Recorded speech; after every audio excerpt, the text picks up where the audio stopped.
So anything else on lead follow-up or lead conversion, or are you ready to move on to something else? Okay, perfect. What would you like to talk about next? Expectations. Okay. So what are you guys seeing with expectations? What's the challenge there, and how can we help? Like when I schedule an appointment with a buyer and they cancel or they reschedule 2 times. Okay. How I can add value to that and set the expectations. Right. Okay. So setting appointments with buyers and then the buyers cancel multiple times or reschedule or just ignore you completely. Anybody else having challenges with that? Okay. A number of you. Okay. What else in expectations? Mm-hmm. Because everyone thinks it's, the greatest ever. Mm-hmm. Things are changing. Sure. Like how to accurately express that to them in a way that just doesn't close the door. Mm-hmm. Okay. Got it. Thank you.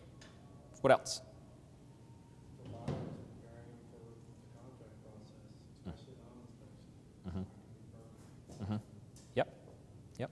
Expectations on, well, I know what happens, but you have to set the expectations on, the other people they're going to be meeting along the way, the other agents.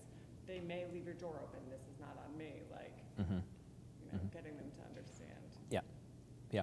Got it. Okay. Which one do you want to tackle first? Seller. Start with the seller? Seller, think about it. Okay. All right. You want to go ahead? Oh, me? Okay. Sure. Seller expectations. Well, number one, knowing the market, right? Like that's what you're saying is having a really firm grasp on the market itself. Would you say right now in today's market we are at or near the top in your local market? I think we're on the downside. Down on the downside, right? That's the best thing about real estate is we don't know what's happening until it's already happened, right? Right? That's what keeps it fun. So really having that script around that for the sellers is, yes, I understand, Mr. Home Seller, that the prices have been appreciating over the course of the last 5, 6, 7 years, and we're at the point now where we can start seeing that downward slide. We're seeing homes stay on the market longer. We're seeing a lot more price reduction information come out. And so what that means to you is we are at or near the top of the market. And delivering that script, the other thing to look at and having your data is what is inventory doing? So if you're able to pull data from your MLS that shows the inventory is creeping up, then that to the seller says, okay, we're not going to be able to ask for top dollar, or we just need to remain competitive. And so I look at sellers, yes, we can go in and list it at $10,000 more, and are you ready to drop it $10,000 in the next 3 weeks or 2 weeks when we don't have any showings? So it's having that conversation with them to help them understand what the alternative is by going at the higher price and truly understanding what's going on in the market. You could take Wilmington, for example, and we're down about 2,200 homes in inventory because of the hurricane. So to a seller, it's a different market to say, our inventory is really low, and so we could probably push prices. Well, what we're running into is it's not the pushing prices, it's the appraisals. We have no inventory, but we're not getting appreciated appraisal value back. And being able to deliver that in your listing presentation, so you're setting that expectation up front, it would be the thing too. I look at, would I take a listing at 275, 10,000 over? Maybe, right? Because we could negotiate down 10, or we could get some buyer leads off of it. At the same time, are you doing a disservice to the seller by not at least communicating that, one, internet leads are on the 25,000, so 275 makes sense. And then 2, here's what we could run into in that sitting on the market and doing a price reduction, and then people going, wait, homes have been flying off the shelves. What's wrong with that house? Yeah, great points. I'll add a couple of things to that. So I'm always interested in understanding scale of 1 to 10, 10 being super motivated to sell. How motivated is the seller? Because seller motivation is one of those important things in pricing as well. So how many of you have ever been in a situation where you had a really, really motivated seller who maybe didn't exactly listen to you on your price recommendation, however, they were pretty close, and then they realized because the market was giving them feedback either with no showings or no offers, and then because they had to move to Charlotte or wherever, they went ahead and finally listened to you 30 days or 60 days later, cut the price, and then sold. Okay, so keep taking into account in your pricing strategy seller motivation. So if you've got an overpriced seller who is barely motivated, you might as well just not waste your time there. To Debbie's point, I think if you can show them graphically what's happening with home price trends in their area, and if in fact in that area the price is going down, one of the easiest ways I think to get people to understand that is to give them options in pricing based on days on market. And so if you said, based on what's going on right now, here's the price or the very narrow band of price range that is the 0 to 30 days. And here's what it would look like at 30 to 60 days. And here's what it would look like at 60 to 90 days. Well, if your price trend's going this way, how do those numbers look when you put those three options in front of them? Are they going to get more, in all likelihood, in the 0 to 30-day window than they are in the 60 to 90-day window? Did I lose you, or are we good there? Right? Okay, so just lay that out in front of them. Show them what the trend is doing. Now, this is a really important thing as well. So this idea, like if the market has in fact started turning this way for you guys, and the people in your database don't know that because you haven't communicated that to them, it is a big missed opportunity. I know we spent some time this morning talking about lead follow-up, mostly in the context of internet leads. Here's what I'll tell you, though. We coach some of the top teams on the planet, and 70, 80% of their business, when they're running well, is coming out of their Met database. So I just want to be real clear that you don't take away from this that we stood up here for an hour and talked to you about how you all need to go get internet leads. We just talked about lead follow-up because that's what you asked us to do. If I were to be coaching you or we were to be coaching you, we would say your number one strategy for building your business is database. Your number two strategy is technology, which is a very broad heading for purposes of this discussion. And your number three strategy, we have a technical term for it called other. Other is just something that you might be doing right now that's already working. A builder, an investor, open houses. So Debbie built her business on open houses. I built my business on expired listings. So that would fall under the other bucket. Let me ask you a quick question. Scale of 1 to 10, 10 being you're knocking it out of the park, 1 being not at all. Show of hands, how many of you are doing database at a level 10? Okay, good. What do you mean by database? So Yeah, I'm sorry, to clarify, so sphere of influence, yeah, past clients, referral network kind of stuff. Yeah. We see it when we sit down and meet with people who are hiring us to coach them. We see, and these are even in very, very high-performing teams, we see a massive opportunity there. Almost every time we ask that question, we get a number lower than 5. And so think about that. Think about the ways that you would improve that. So let me give you a couple of very specific strategies. I'm connecting now seller expectations and what you can say with your database. So about, when was this, May or June, we wrote a memo to our clients that said, it appears, now these are macro numbers, it appears that pricing is at or near the top. That was in May or June of last year. And then if you look at what NAR has said in their macro data, that was actually true. So now your local market might be slightly different than that. However, if you looked at the top 100 people in your database or your sphere of influence, and you went and called each of them individually, and you said, hey, Bob, I was just looking at the data for the greater Charleston area, and it looks like we've already found the top from a pricing standpoint.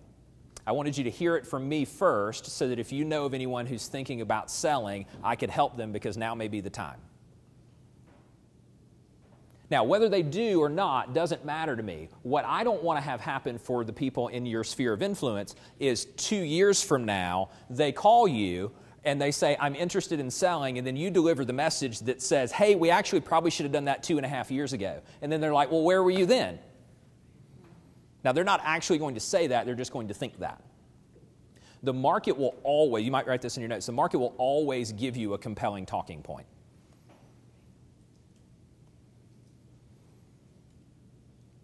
So if you went through, and we have a number of our clients, so we call it the top 100 drill. They'll take the top 100 people in their sphere of influence or their database. They'll take that script and they'll run them through, the way we would coach it is run them through an auto dialer because you get much more efficiency there, 40, 50 dials an hour versus manually dialing. I won't get in the weeds on that, however, just something to consider. If you went through, though, and you called everyone in your top 100 with that script, what you're going to find is the first pass through that top 100, about 20 to 30 of them are going to answer when you call, maybe higher, depending on how frequently you communicate with them. Of those 20 to 30 who answer, we see for about every 8 to 10 that you talk to turns into one piece of business. So if you just said, I'm going to call the top 100, I'm going to do that script, let's be conservative, I'm going to talk to 20 of them on the first pass through, I'm going to get a 10 to 1 out of that, or a 1 for every 10, you get 2 pieces of business out of that script with the top 100 people in your sphere. So go back to what we talked about with lead follow-up. Best time to do that is going to be Saturday afternoon or Sunday afternoon. So if you look at what can I do now to go generate more business, particularly seller business, we would coach you to go block out Saturday afternoon, start calling everybody in your top 100 with that script. So now 20 to 30 of them are going to answer. We already told you what's going to happen there. Those people who don't answer the next afternoon, so Sunday afternoon, if you hadn't gotten callbacks from them, let's say that 70 of them have not responded to your call from Saturday afternoon, you're going to individually text all 70 of them. And you can copy and paste the text. I'm fine with that. It says, hey, just want to make sure you got my message yesterday. I was looking at the numbers. Looks like prices have already found the top in the area. Wanted you to hear it from me first. In case anyone you know is thinking about selling, I could help them. Exact same script. And what you're going to see there is another 20 to 30% of them are going to respond to your text message. So let's say you send 70 texts, you get 20% response rate, so 14, 15 responses. Of those, you're going to see an 8 to 10 to 1. So you're going to pick up 1 or 2 more pieces of business from that.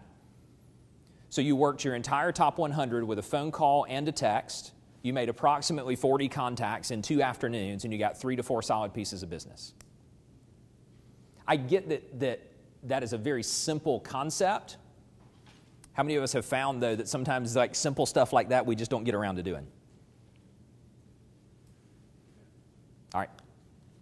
All right, so feed this back to us. We've been sort of preaching a little bit here recently. That has been intentional, not because we're in church, just because we had some good stuff to bring you.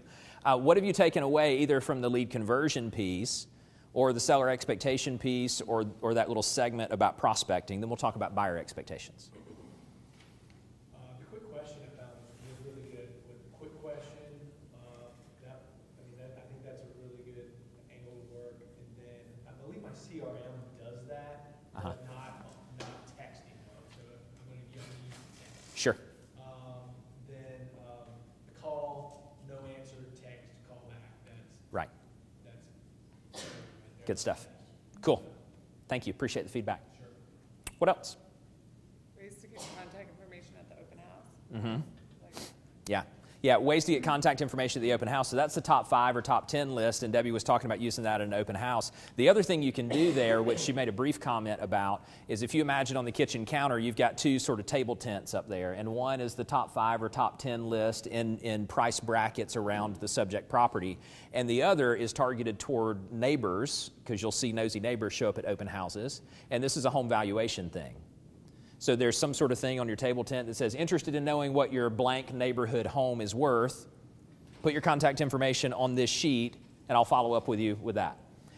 One thing on open houses, not to take us too far down that rabbit hole, is please time block immediately following the open house for follow-up with all of those people who come through. Very often what we will see people mistakenly do is they'll do a Sunday afternoon open house, and then sometime around the middle of the day on Monday, they'll get around to following up with those people.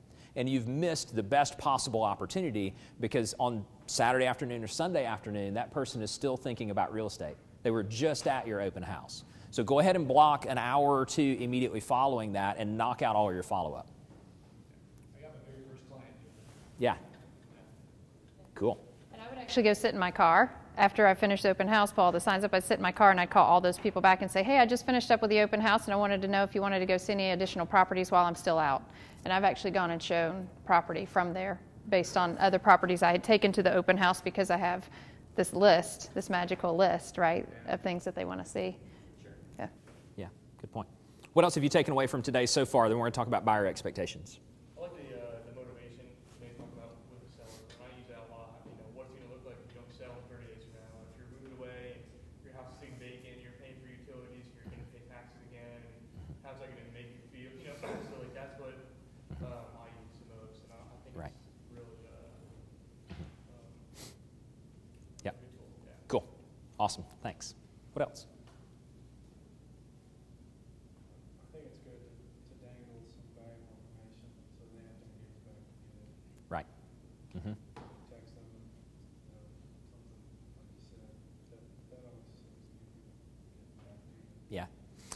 I tell you something we stumbled upon back in the day when there were a lot of foreclosures and such going on, and we just figured this out by mistake. So you could take this and sort of extrapolate it out into any type of follow-up. We had compiled a list of the 10 best foreclosure properties or 10 best distressed properties, and the idea was that we had created the list. We were going to attach it to an email and just blast it to our whole database, except we forgot to attach it to the email. And and this was totally inadvertent, we just stumbled upon it. And we e-blasted the entire database and said, here's a list of the 10 best distressed properties in our market, and there wasn't an attachment. And people freaked out. They're like, where's the attachment? And we're like, ooh, there's an interesting idea. So maybe we shouldn't give it to them. Maybe we should just say, we have it, do you want it? And we just... The idea of accidentally not attaching it. Right, yeah. You didn't send it. Yeah. Yeah, so it was just totally stumbled into that. So And you can do those type of things for your database too, right? You don't ever know when people are truly thinking of moving if you're not staying on top of them. Right. Yep. Yep.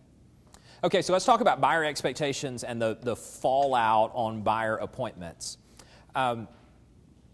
I think probably the biggest opportunity for most agents that we talk to is they haven't properly communicated to the buyer why the buyer should meet with them to begin with.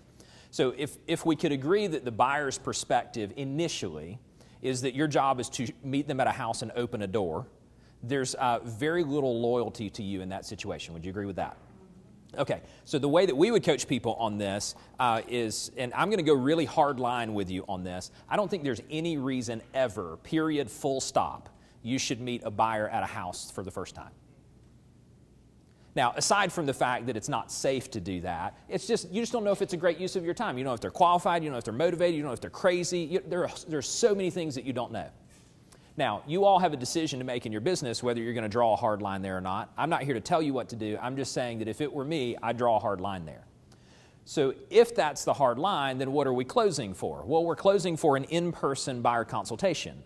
And that's at your office, that's at Starbucks, that's at Panera. It doesn't matter to me where it is geographically, as long as it's a public place and it's a consult, not let me run out and open this door for you. Okay, so if you're setting that for a buyer consult, we have to determine for the buyer what the benefit is for them. So here's the way you might do this. I'm going to give you a script. You might write this down. Let me first ask you a question, because I don't know the exact numbers in your market. How many, big number, all across your MLS, how many active homes are there on the market right now? 5,200. Okay. All right. So here's your script. You're talking to this buyer prospect, and you say, Mr. Buyer Prospect, are you aware that there are currently 5,200 homes for sale in the greater Charleston area?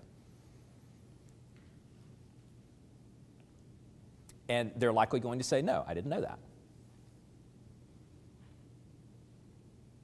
And then you're going to say, if I could show you a way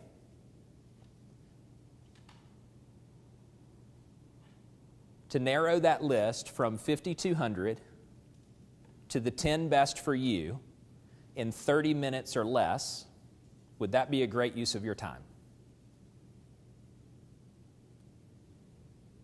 Can you go back and say that again? Yep. Mr. Buyer, are you aware that there are over 5,200 homes currently for sale in the greater Charleston area? And they're going to say no. And your next question, we would call this an irrefutable question, by the way. If I could show you a way that we could narrow that list from 5,200 to the 10 best for you in less than 30 minutes, would that be a great use of your time?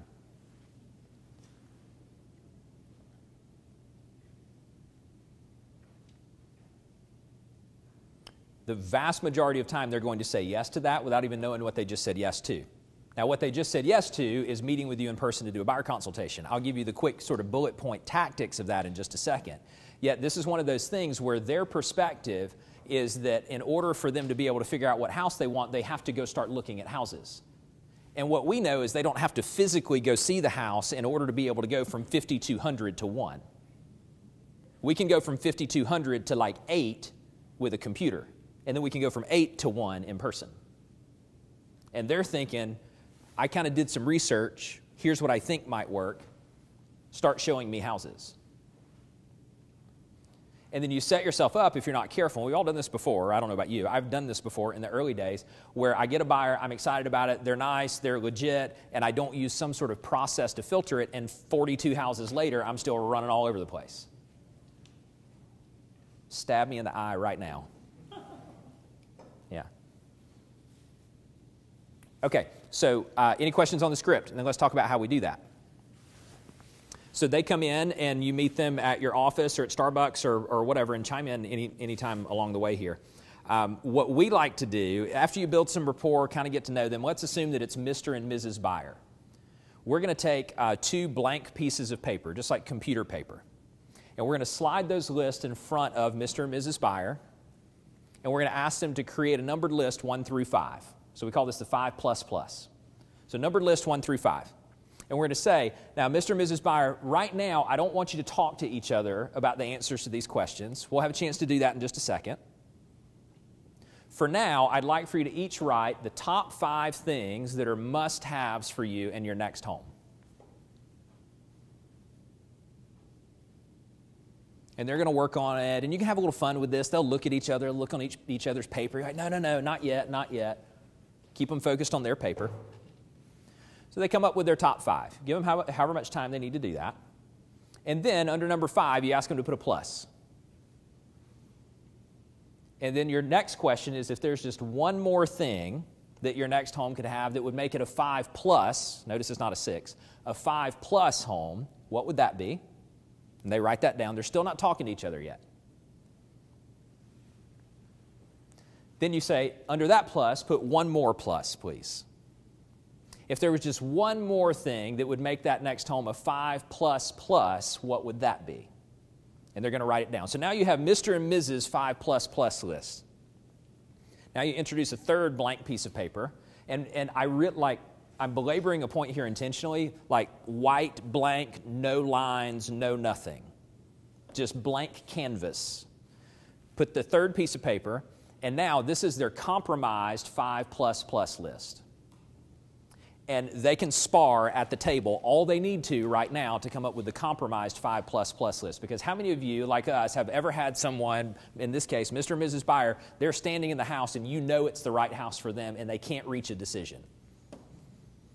Because she hoped one thing was a little different or he hoped another thing was a little different. Now they got to go home and talk about it and think about it and pray about it and talk to their mama about it and whatever else. We're going to eliminate all of that right now with the 5++ list. So let me hit pause there for just a second. Thoughts, adds? Yeah, I was just going to add. So you guys are in a coastal area, probably some relocation or a higher increase in incidence of relocation. So you can do this type of thing over the phone too if you're dealing with leads that are coming from out of the area, to have them set that up initially, and then when you go to meet them sitting down. That way you're not going into this, well, we're coming all the way from Cleveland and we want to see homes on Saturday, and you have no idea what they want to go see. So now we're sitting at the table, 5+ list, factoring MLS, trying to schedule showings. You can go ahead and have that conversation over the phone, and I personally would do it as 2 separate phone calls. So talking to Mrs. Buyer, great, when can I set up a time for Mr. Buyer? Call Mr. Buyer and get the same, so that, again, it's not, well, no, I told you I wanted the open floor plan. No, master down, right? You're getting more of that, what do you want? And then when they come to visit you and you're sitting down at Starbucks, you say, okay, well, this is what you told me. Is this still accurate? Now from this, let's create that, so that then you have some properties already lined up for those out-of-towners. Yeah, it's a great point. And to add on to that, with the out-of-town buyer, a number of our folks will do, depending on the tech savviness of the prospect, do a Google Hangout with a screen share or a WebEx with a screen share or something like that. Do a lot of that heavy lifting before the person comes to town. So you're not under the gun all day Saturday wondering if you can get these people in these houses or whatever else. You set it all up on Wednesday or Thursday, and then they're in town. You spend a half a day with them instead of the whole weekend with them, and then you get the rest of the weekend to yourself. So, good point. Okay, so now we've worked them to the compromised 5++ list. You guys good with that methodology and how to get there on that? And you can do all of that in about 15 to 20 minutes. So this last 10 minutes of it is all you're going to do. This is so important if you're not doing it already, which is you're going to pull your computer up, or if you're in a conference room, you're going to put it up on the TV screen in there, and you're going to start entering their data. So here's the first thing you're going to do. You're going to put their price range, their geographical area. You're going to work initially off the compromised 5++ list.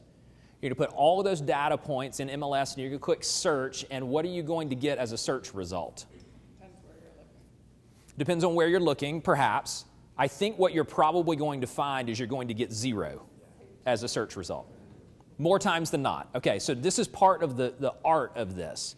Because how many of you, we're back to buyer expectations now, how many of you ever worked with a buyer who has totally unrealistic expectations? Now, it's one thing for you to tell them that that house doesn't exist. Write this down in your notes, please. That which you tell them, they will resist. That which you show them, they will believe. So what we're doing is we're showing them, not telling them, we're showing them that the perfect home doesn't exist. You got to be careful in how you deliver this, though, so it doesn't feel like a gotcha. So you enter their price range, their geographical area, the compromise 5++ list. You hit search, it says 0, and you go, huh. I was afraid that was going to happen. Let's do this. Let's zoom out a little bit. And you just burn right through that little piece. I call that ho-humming around something. So you very purposefully did it, and if it feels like you purposefully did it, they're going to feel manipulated. Would you agree or disagree with that? And if you're like somewhat surprised and kind of sort of thought it was going to happen, now you're an expert. So now here's what zooming out looks like. You take their price range, their geographical area, and you take number 1 off of their prioritized, compromised 5++ list. And are you going to get a small number or a big number when you click search? Big number. Thank you, Debbie. Yes. 3 bedrooms, 4 bedrooms, you know. It'll be a really big number. So let's say for discussion purposes, it's 500. So then your question is, well, first you're going to say this. So write this in your notes too. You're going to say, congratulations. Your next home is one of those 500. It's trial closed, by the way. You're going to string this together over these next 5 steps. Congratulations. Your next home is one of these 500. So you've gone from 5,200 to 500 with a click of a button. Now you're going to ask them a question. And the question is, would you like to go see 500 homes in person this weekend? And they're going to laugh and they're going to say no. Or they're going to laugh and they're going to be like, well, that sounds like a cool idea. I love HGTV. Right. And then you're going to say, that would be fun, except what if we could whittle that list down with just a few more clicks? Would that be okay? And then they're going to say yes. So now, same process. You go to data point number 2. You put number 2 in, you click search, you go from 500 to 200. And then what are you going to say? Congratulations, your next home is one of these 200. And they're going to laugh, and this is going to be fun. And what you're doing, though, is you're programming them to be decisive. This is the actual data. You're not just pulling up some random stuff. You started with the full bucket, and you're just working your way down. Okay, so you keep adding data points, until you get to somewhere around 10 or 12 results. And then when it comes around 10, 12, no more than 15, what are you going to say? There you go. Okay, see, I'm programming you too. Congratulations, your next home is one of these 10. Let's look at these 10 a little deeper. Now, you can do this one of 2 ways. You can either pull it up on your computer. I'm talking about like really dig in with them. Look at all the photos, read the description, talk about the pros and cons of it. What I find to be more effective if you're in an office environment, go print the full detail sheets of all 10 and lay them across the table. And then pick them apart on your computer, pick them apart on paper. What you're going to find, if you haven't done this before or haven't quite done it this way before, what you're going to find is that they're usually going to kick out 3, 4, 5 of them before you even leave the table. So now you've taken those 10, you've narrowed them to 5, ideally. Now, if you're using the paper method, if they rule them out, you're either going to put a big X over it and just move it out of the way. I've seen people crumble them up and throw them in the trash can. It's like, we're never talking about this house again. You're not saying that. You're illustrating that visually. Okay, so now you got the 5. And what do you say? Congratulations. Your next home is one of these 5. Would you like to go look at houses? So now you're out riding around. How many of you ever had this happen? You're out riding around to go show these 5 houses, and they're like, well, what about that one over there? There you go. So now that they've been a participant in this process, you can say, well, remember, we started at 5,200. We ruled out 5,195. That one's one of the ones we ruled out. And you keep moving. Because otherwise, I'm sure most of us have been there before. Otherwise, you're like, well, I don't know. Let me call the agent. And then you're sitting in the driveway, and you're like, well, we go in there. And then they walk in the door. And we're like, we don't even like this house. And you're like, damn, I knew that. I said I wasn't going to cuss in church. Sorry. I'll make a donation on my way out. Okay, any questions on that process? Anything you want to add? Please. So when I'm showing those homes, let's say we get it to that 5 homes, I'm asking them in order which one they like the most. So I put them in order of those 5 to 7 homes and show them in that order. And the reason I do that is because I adore buyers. I've always worked listings. So I do that intentionally so that when I go in this first house and they see this home, this is the one they chose as what they thought was going to be their home. When I walk out and say, okay, now based on what you saw, is this the home? Right? Okay, yeah, well, this is the only one I've seen. Sure, it could be. Right? So then we go to house 2, which is a little bit further away from their criteria because they put them in that order. I will drive out of a neighborhood and come back into a neighborhood before I will show them the 2 homes in the neighborhood if it's number 1 and number 5. Because now they don't think that you're intentional in how you're showing them. So I organize them 1 through 5, and I will take them and show them 1, 2, 3, 4, 5. When we get to number 2, I say, okay, of 1 and 2, which home do you like better? And they'll say, well, 1. Okay, great. So same thing. I exit out. I take it out of their folder. I take it from them. They don't have that paper anymore. 1's still on this side of the folder. Okay, let's go see number 3. Okay, of 1 and 3, which one do you like better? And for some reason, maybe they choose 3. Great. So we take 1 out, and I stick 1 in the back on my side. But I take their number 1, right? So that now when we're done, we're between 2 homes. Which one are we writing an offer on today? Right. There you go. Very intentional. Yeah, great point. One other thought that was triggered as part of this, and then we'll move on to the next point, is let's say you're working off the compromised 5++ list. You enter all of those, and you still have a lot of results. Then you go to their individual list, and you start adding data points off of their individual lists. So you can just keep filtering it down, keep filtering it down. Okay, any questions on any of that? Yes, ma'am. When you're setting up expectations for the buyers, do you preach to them ahead of time how important it is to get that pre-approval before you even start? Yes. Because I get a lot of pushback from that. Yeah. You know, they're like, oh, well, I'm just not ready. I don't want my credit pulled yet. What if I don't find anything? Uh-huh. And then so how do you know, go back and set those expectations? You know, in this market, it's very important when you find a home Yep. that you have pre-approval without, you know, scaring them away. Sure, sure. Go ahead. I always say, well, in this market, the expectation of the seller is that we provide a pre-qualification letter with our offer. And so I know we just found these 5 homes, and I'd hate for you to find the one home that you love the most and us not be able to write an offer on it because Tim's in Cancun. So let's make sure we go ahead and get that taken care of today, and that way we can submit that with the offer. So it's a pain point for me. By the way, Tim will still write you. I know he will. I know he will. On Sunday even, right? On Sunday, but we don't tell them out, right? Right?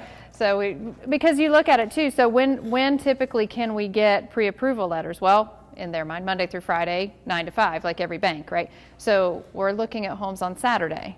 What if we find that perfect home and our lender's not available, right? Let's go ahead and get that taken care of.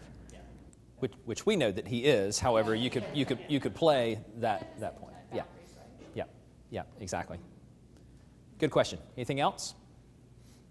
I think it helps to tell them you don't want to get them excited, get their hopes up to be like that. Like make it sound like it could be a set. And I'll use an example from something fast. Like so-and-so thought they were good. They had tons of money. They had great credit, but they had foreclosure 5 years ago. That wasn't snuffed out until whatever. So these other people, I trust that they're good, but let's make sure there's no surprises. Because then you're let down, you're upset. And I think too, educating them on the pull of the credit. So a pull of a credit from a lender is not like a pull of a credit to take out a credit card, right? And they don't understand that. So just educating them on what that truly means in regards to their credit. Doing that, telling them it only pulls, 3 to 5 points and all that good stuff. And I'm like, well, I've had it before. Well, you Yeah. sell the house. The easy answer is this, is that the consumer is able to shop around and have up to, I think it's 30 inquiries within 30 days, or unlimited inquiries within a 30 day, and I'll send you the information. But in terms of the credit bureaus, they can decipher the type of inquiry that is, and it doesn't have the impact that it would shopping around for a mortgage as it would if you applied for a credit card, your score can take a 50-point hit. So there's just a lot of misinformation out there that's provided consumers and don't know better. Great point. Great point. Okay, anything else on that? And we'll have time for one more topic that we can dig into. Was that helpful? Okay, cool. Where would you like to go next?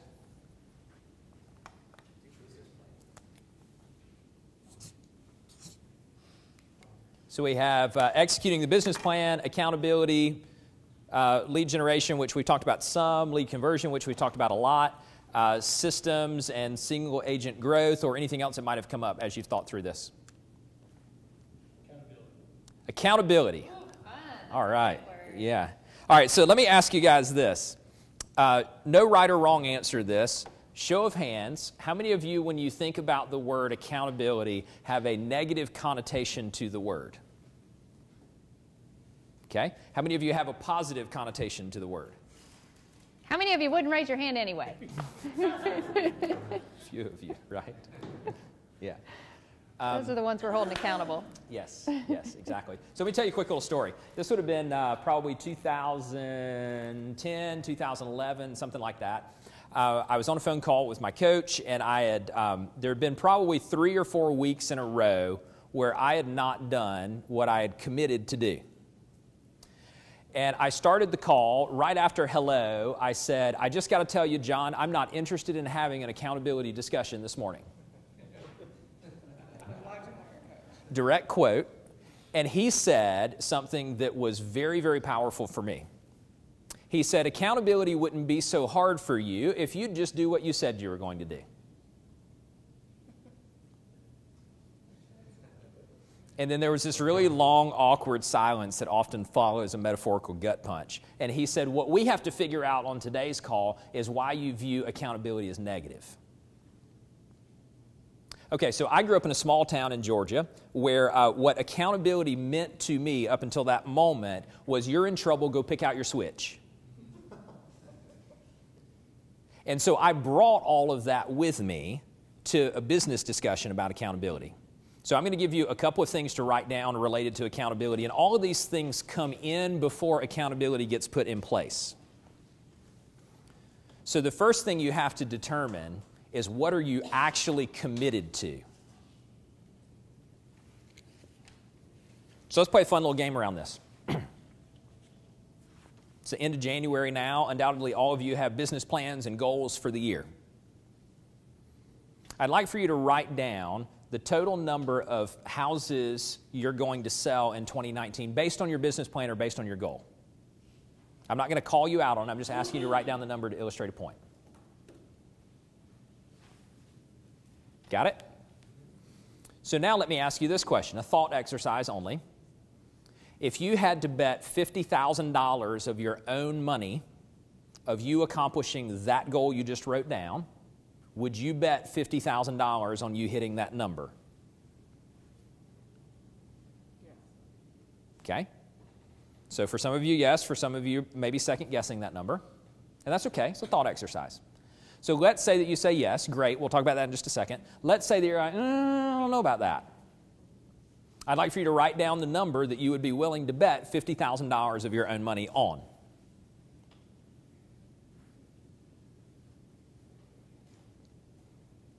Let's say, for discussion purposes, that you walked in the room today with a goal of 100. We just went through this and you just pulled it down to 80. Understand that subconsciously you're probably going to do activities consistent with 80. And if your goal is 100 and you're subconsciously doing activities to 80, accountability between 80 and 100 is going to be really tough. I'm not saying it's impossible, just understand that a good coach is going to coach you in that space between 80 and 100, knowing that you're actually only committed to 80. You with me there? This is a really good exercise for, if you run teams or you have team members as well, because team members tend to be really good at saying, let me tell you all the stuff I think I'm going to do, and then underneath they're actually only committed to like half of that. So we got to start with what we're committed to first. So once we have what we're committed to, then it's a matter of drilling that down to the activities. You guys have likely done all of this, and you understand what has to happen from an appointment standpoint and how many people you need to talk to and all of those things. If you're not, then see us on when we wrap up, we can talk to you a little bit more about that.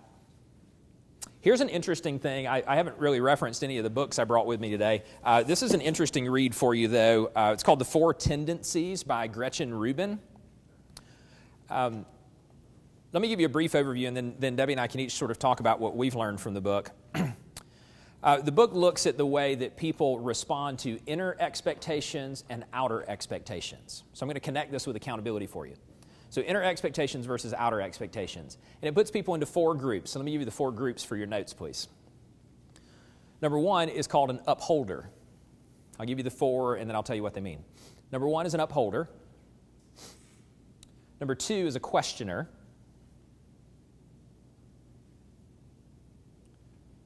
Number 3 is an obliger. And number 4 is a rebel. And they look at how people respond to outside pressure or outside expectations, and they look at how people respond to inner expectations. I just want to note the smirks as you were listing off the 4. They're like, oh, oh, maybe. Maybe, yeah, yeah.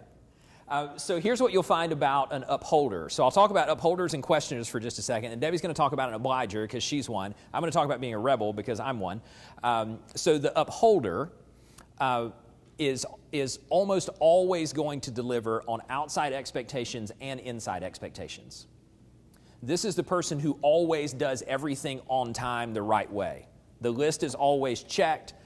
They can sometimes be a little bit stressful or anxious about the completion of that. They are often very detail-oriented people. There is an internal sort of tension or angst or ratcheting of that person that can happen under pressure. I'm married to an upholder, so I know that very well. Now, there are no right or wrong to any of these things, by the way. There's not a better one or a bad one.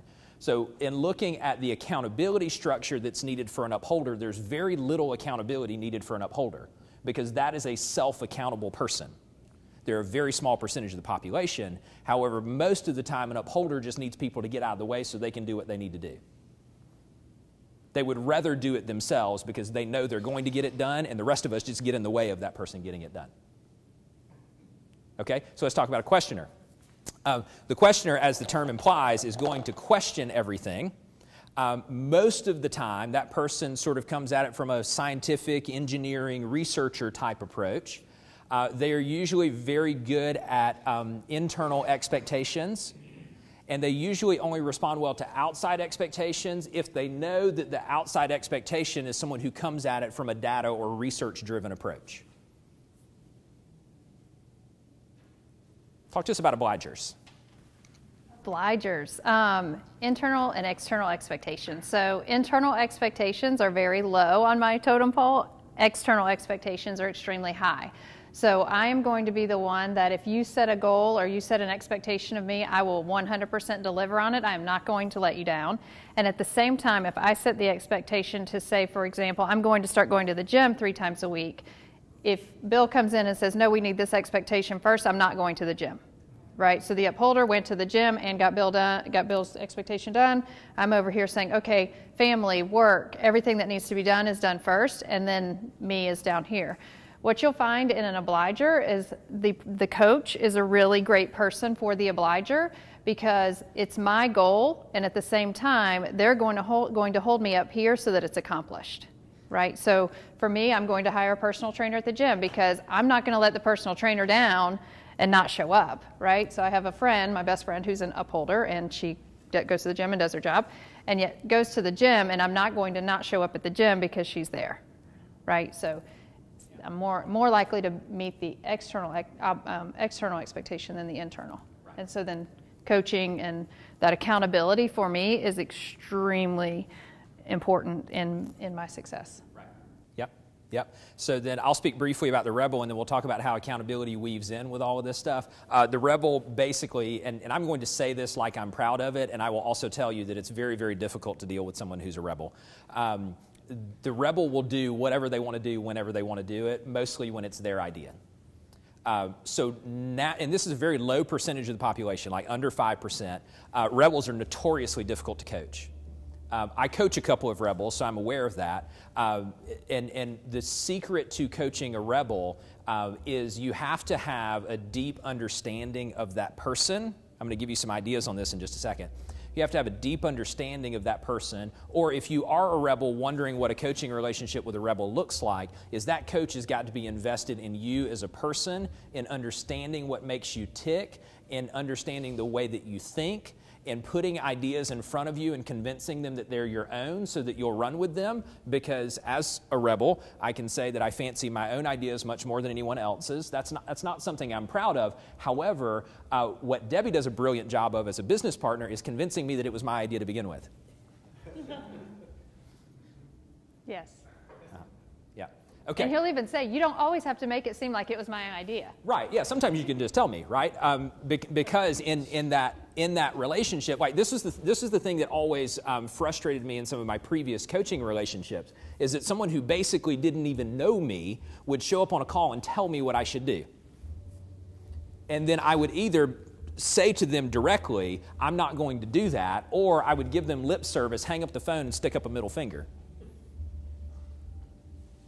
All right, so what the heck does all of that mean? So let me share with you a couple of thoughts on accountability relationships with each of those.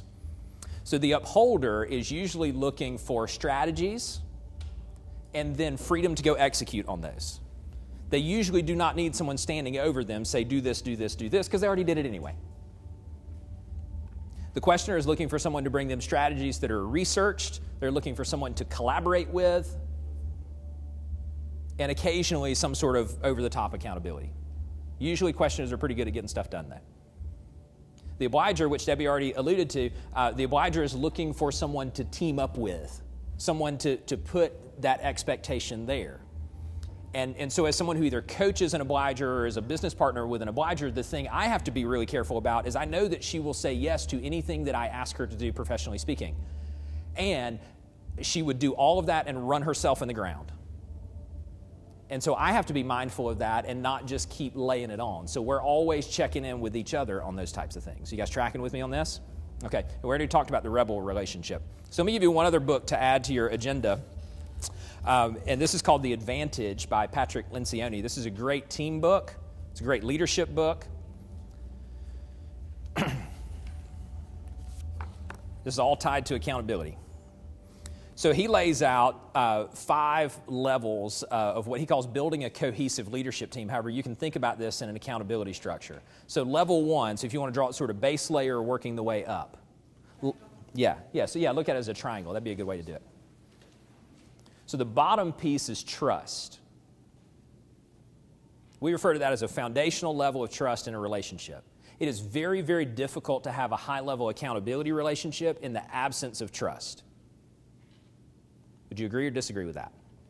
Okay? It is the reason that when we start working with clients, the first thing we do is we fly or drive to their city and spend an entire day with them, getting to know them, their businesses, their team members, their spouses or partners, if applicable, is because we know that gaining commitment and holding that person accountable is going to be dependent on their behavioral style, their tendency, and building a foundational level of trust with that person. Otherwise, I'm just some dude on the phone cracking a whip somewhere.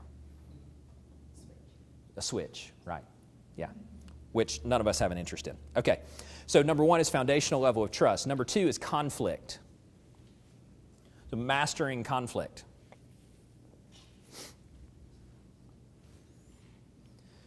Level 3 is commitment.